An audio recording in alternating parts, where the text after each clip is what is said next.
If you're watching this video, it is because you missed Thursday and Friday of last week when we reviewed slope-intercept form. So you have to review this and then prove yourself on a worksheet. And if you don't still know what you're doing after the video, you will have to watch it again. All right, so I know some of you all watch videos and you're like, oh, I'm just watching it just to write down the problem. You better be watching to listen, because the worksheet that you're going to have to do corresponds with the video. And if you do not understand it, you're not going to understand how to do the worksheet. All right, here we go. So what is the equation of the line graph below? So we know that slope-intercept form is y is equal to mx plus b. And so we need to find the slope and the y-intercept of this line. Well, we know that looking at the y-intercept is -2. So we can get rid of the problems that do not have a y-intercept of -2. That would be b and that would be d, because they have a y-intercept of 3. So we know that's wrong. We see that the slope is rising, or the line is rising to the right, so all the slopes must be positive, so we left with that. So now it's just left to find the slope. So we know that b is -2, and now we need to just find m. Find 2 dots on the line. We can put a dot here, put a dot here. We go up 2 to the right 3, so the slope is 2/3. Therefore, the equation is y is equal to 2/3 x minus 2. Therefore, the answer is A. Simply knowing that slope-intercept form, y equals mx plus b, and getting rid of answers that do not make sense. Excuse that. I'm trying to scroll down. There we go. There we go. All right, next problem says, which is the graph of the linear equation y equals -x? Well, we see that the slope, math competent people, I can hear Bryson already, math competent people know that in front of this x is a 1, so there's going to be -1x. And math competent people know that negative slopes rise to the left. So we know that A and B are wrong because the slopes are not rising to the left. The line's not rising to the left. And so my M, math competent people know when we're graphing slopes, it's rise over run. So we write them as a fraction. And our B is 0. So it has to start at 0. This has to be wrong. Well, even me saying now down 1 to the right 1, down 1 to the right 1. It doesn't start at 0. It must start at 0. So that has to be wrong. All right, and we're moving on. I gotta find a way to move this down without that popping up. It's gonna be weird. What is the slope of the line that passes through 2, 3, and 8, 6? Well, we know that the slope formula is m is equal to, what is it? Y sub 2 minus y sub 1 over x sub 2 minus x sub 1. So this is x sub 1, y sub 1, x sub 2, y sub 2. And now we plug them into the formula, changing y over changing x. That's all that is. So 6 minus 3 all over 8 minus 2. 6 minus 3 over 8 minus 2. 6 minus 3 is 3. 8 minus 2 is 6. And then that simplifies to 1/2. 6 minus 3, 8 minus 2. I wish these noisy neighbors would go away somewhere, aggravating themselves. Okay, x sub 1, y sub 1, x sub 2, y sub 2. And we get 3 minus 9 over -1 minus 2. 3 minus 9 is -6. -1 minus 2 is -3. Negative over negative is a positive, gives us a +2. And if we were graphing it, we would write 2/1. Oh, I figured out how to do this without bringing up the little keyboard. Which function has the same slope as the linear function graphed below? All right, so we see that this slope is rising to the left. So we know that the slopes are negative. Now this problem throws people off because it says which function has the same slope. That's all it's asking.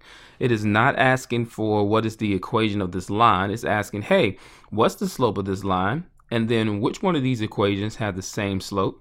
That's what it's asking. I got jacked up the first time I looked at it, and then teaching this on Friday or Thursday, it was just like, oh my gosh, they still don't understand what I'm trying to say.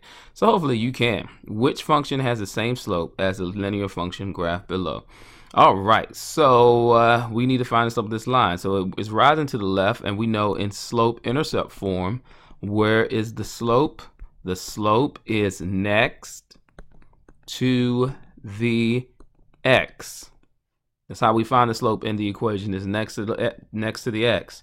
All right, so it needs to be negative, which this is a positive slope. You're wrong. You are a positive slope. You're wrong. So it's either this slope or this slope. Okay, it is not asking for the equation of the line. None of these lines start at 2. You'd be like, none of these answers are right. It's not asking for the equation. Which one has the same slope? All right, I think I've pressed that enough. Down 1 to the right 4. Negative 1 over 4 is the slope. So which one has the same slope as negative 1 over 4? You do, because you're right next to the x. D is our answer. All right, let's keep it moving. Okay, so Mr. Jones determined that the equation y equals 98 minus 16/5 x could be used to predict his students' unit test scores based on the number of days x a student was absent during the unit. What is the meaning of the y-intercept of the function? All right, so y equals mx plus b, right? B is the number without x. So let's identify our y-intercept. Our y-intercept has to be, all right, what do y'all think? 98. Okay, now when I was teaching this, the second block, which is the honors block, the vast majority of them picked the wrong answer. I don't understand. If we're asking what's the meaning of the y-intercept, it has to be, the answer has to deal with the number 98. Like, I don't get it. Okay, so there's only one answer that deals with the number 98. A student who was not absent during the unit should score about 98. A student who was not absent during the unit should score about 94. Where you come from? Where you come from? I mean, really, what? A student score should increase by 3.2 points for each day. What? This is a rate. This is a rate. Rate. No, we're not talking about the rate. Decrease by, no, that's a rate. You're a rate of change. You're not. No, you're the slope. We're talking about the y-intercept. And the y-intercept order pair is always 0 and some number. What does the x represent here? The x represents a student was absent during the unit. So based on the number of days, x. So at 0 days, never absent, y, your score should be around a 98. That's what it represents. That's why that's right. All right, let's keep it moving. The function f of x. Now this f of x stuff is more of a math 1 term. I don't know why it's on this test, because it's not in our standard at all. But yeah, so we're just going to rewrite this as y is equals, it's the same thing, f of x, that's how you say it, is the same thing as the range. Y is equal to 2.25 x plus 5. And we're just going to look at it like this. It says this equation models the function, models the height of the candle x seconds after it is lit. What is the meaning of the y-intercept? The height of the candle x seconds after it's lit. So let's identify the y-intercept. Is this the y-intercept, or are you the y-intercept? You clearly have to be the y-intercept. You're without the variable. So the y-intercept is also called, b is also initial value. We know that. Starting point on the y-axis, where the line crosses the y-axis, starting point on the y-axis, where the line crosses the y-axis, starting point on the y-axis. That's why they're the same. All right, and so what does the B stand for? The initial height of the candle? Yeah, rate. What are you talking about? The amount it will burn? No. Height. Initial. Final? No. Starting point. Final is ending point. A has to be the correct answer. I hope y'all are getting this. I mean, it makes sense. I think it makes sense. I know Michael and Riken have to watch this. And Michaela G. Who else has been absent for the last 2 days? Somebody else in first block. I can't think. I'm sorry. Don't feel bad that I can't think of. Who else has been absent? The value in dollars Y of a car X years after it was purchased can be modeled by the function Y equals 14,000 minus 875X. What is the meaning of the y-intercept? Well, everybody, we already know this is the y-intercept. We know it's the initial value. So the initial value of the car, it used the word initial value. If you missed this, it's because I'll keep it to myself. All right, now we're moving on to linear and nonlinear. In which choice is y a nonlinear function? Well, let's go over nonlinear rules. Nonlinear rules. Let's go over that. Let's do that.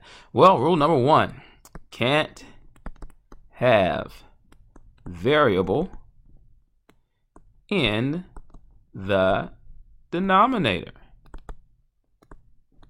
Rule number 2. I wrote that fast, so let me give y'all some time to catch up. Exponent with variable.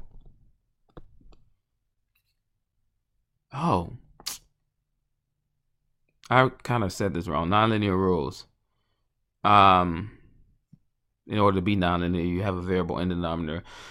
In the denominator, and then the exponent with the variable is greater than 1.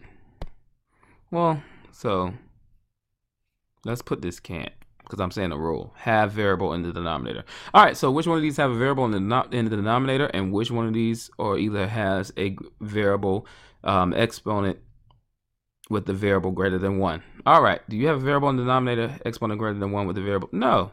You're linear. As far as we know, exponent, no, not in the denominator. You're in the numerator. You're in the numerator. Nothing greater than 1. Nope. Oh, look at you down here, chilling. Clearly, you're nonlinear. You're in the denominator. Oh, will you look at there? Look at there. Look at there. All right. In which choice is y a nonlinear function? Well, nonlinear tables, what do they have? Do not, it's more like do not have a constant rate of change, which means that the change in y over the change in x is not constant. That's what we know.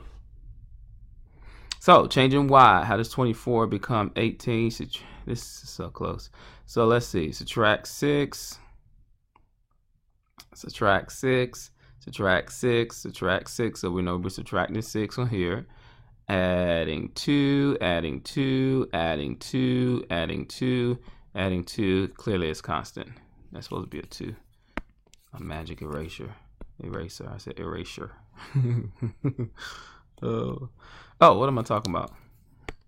That's out. My magic eraser ain't working anymore. That's when I was talking about it. Hater. Why you want to be a hater? Why you want to show off in front of these folks? Then click the eraser tool. All right. I lost my train of thought. And which choice is y a nonlinear function? Well, that's linear, so you're out. Okay, so here 24 become 18. We already said subtract 6. All right, so this is getting crazy. And then 18 become 13 by subtracting 5. 13 become 19 by subtracting 4. 19 become 6 by 9 becomes. I said 13 becomes 19. 13 becomes 9 by subtracting 4, and 9 becomes 6 by subtracting 3. But this is still adding 2, so clearly this is nonlinear. And why is that the case? Because negative 6 over 2 is not equal to negative 5 over 2, which is not equal to, because all of these are adding 2's. Okay? All of those are adding 2's, which is not equal to negative 4 over 2, which is not equal to negative 3 over 2. It's not constant. Okay? In which choice do all 3 points lie on the same line? Now, I didn't show the shortcut to my class because we built tables, but I'm going to show it to y'all. Just don't tell them, okay? Just don't tell them. You know, Michael got a big mouth. He probably, I'm going to tell him anyway. All right, so we drew tables, but I'm not going to show you the draw tables. I'm going to show y'all the loops. So this is changing y, we're changing x. So let's look at the y's. How did 1 become 3? Add 2. How does 3 become 3? Add 0. Okay? And then 0 becomes -1 by subtracting 1. And then -1 become 1 by adding 2.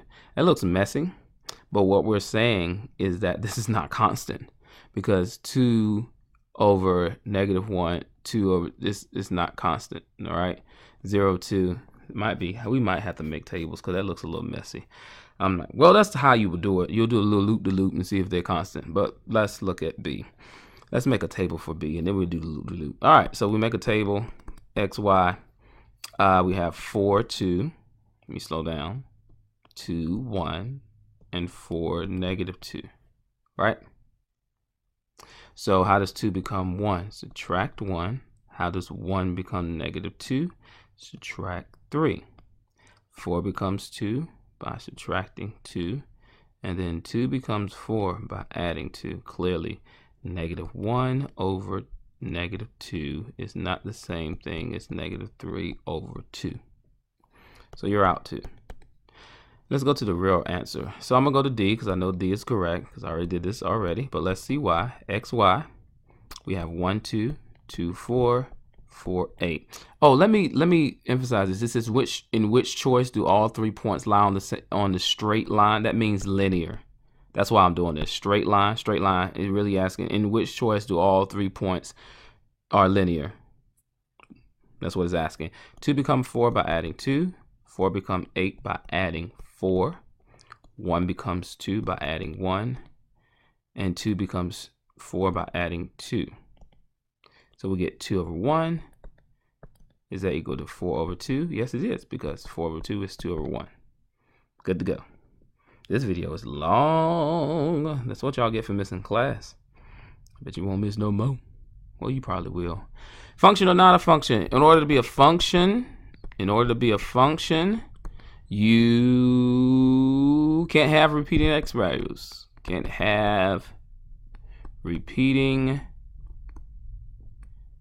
x values. Function is a relation with no repeating x values. A relation is a set of ordered pairs. So a set of ordered pairs with no repeating x values. We know that. All right, 1, 3, 4, 5. Look, well, the first one is a function because none of the x values repeat. Let's look at the next one. 2, 4, 5, 6. What? Well, you look at here. Hey, it's a function too, because 4, 4, 2, 2, and then 0, 0. Well, that was quick, Mr. O'Neill. What is the slope of a line that is 2 units greater than the slope of the line y equals 2x plus 1? Well, the slope of the line of y equals 2x plus 1 is 2 because m is with x. And we want to find the slope of a line 2 units greater than that. So I'm going to add 2 to that. So the slope of a line 2 units greater than this will be 4. Pretty simple, right? I think it makes perfect sense. What is the slope of a line that is 1/2 unit greater than the slope of the line y equals 3x minus 12? Well, y'all, what's the slope of this line? The slope of this line is 3. I want to be 1/2 units greater. So we add 1/2 to that. So I'm ending up with 3.5 because I added 3.5 to 3, 3.5. We don't write slopes like this. We don't write slopes as mixed numbers. So we need to turn this into an improper fraction. 2 times 3 is 6, plus 1 is 7. So 7/2. So the slope of a line 1/2 unit greater than this would be 7/2. What's the slope of the line that is 1/3 units less than the slope of the line y equals x plus 4? Math competent people know that the slope of this line is 1. So if I'm saying 1/3 less, so I'm doing 1 minus 1/3. Well, 1 as a fraction with a common denominator will be 3 over 3. So 3/3, because that's a whole, still a whole, 3 over 3 is still 1, minus 1/3 gives me 2/3. So the slope of a line 1/3 unit less than 1 would be 2/3. Some of y'all could have did that without all that math because you have fraction sense. All right, we're to the last couple of problems, y'all. We're almost done. We'll be done in 22 minutes, I guess. Okay, which graph has a slope that is 1/4 unit greater than the slope of the graph y equals x minus 2. All right, so y equals x minus 2. So we want to know 1/4 unit greater than this. So the slope of this line, math competent people know there's a 1 here, and 1/4 unit greater means I add 1/4 to that, so which this will give me 1 1/4, which turns around to give me, I'm gonna slow down, 4 times 1 is 4, plus 1 is 5, so 5/4. So I'm looking for the slope of the line that is 5/4.